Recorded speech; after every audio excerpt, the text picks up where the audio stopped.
আসসালামু আলাইকুম ওয়া রাহমাতুল্লাহি ওয়া বারাকাতুহু। আপনি যদি মসজিদে নামাজ পড়তে গিয়ে থাকেন তাহলে অবশ্যই এই রকম মানুষ আপনি দেখেছেন যে তারা লেট করে মসজিদে আসে।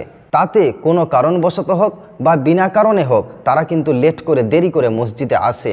আসার পর দেখে যে নামাজ শুরু হয়ে গেছে। এমতো অবস্থায় সে কি করে বলেন তো?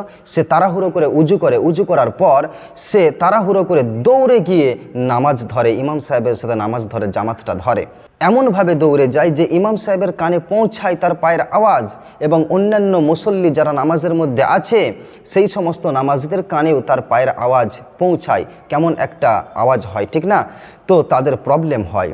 তো এই বিষয়ে নবীজি সাল্লাল্লাহু আলাইহি ওয়াসাল্লাম কি বলেছেন দেখুন। নবীজি বলেছেন, কোনো ব্যক্তি যদি দেরি করে মসজিদ যায় এবং সে যদি দেখে যে নামাজ শুরু হয়ে গেছে, জামাত শুরু হয়ে গেছে, তাহলে তার যদি উজু করা থাকে উজু করে নেবে এবং ধীরে সুস্থে আস্তে আস্তে গিয়ে, দৌড়ে দৌড়ে আস্তে আস্তে গিয়ে সে নামাজটা ধরবে।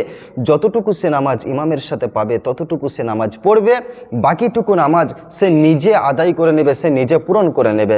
সেজন্য আমি বলবো এই হাদিসের দিকে লক্ষ্য করে, যেহেতু নবীজি সিস্টেম বলে দিয়েছেন এবং দৌড়ে নামাজ ধরতে, ছুটে গিয়ে নামাজ ধরতে মানা করেছেন, সেজন্য আমি বলবো এই হাদিসটির প্রতি লক্ষ্য করে আজ থেকে যতজন আমার এই ভিডিও দেখছেন অবশ্যই আপনি আস্তে আস্তে ধীরে সুস্থে গিয়ে নামাজটা শুরু করবেন।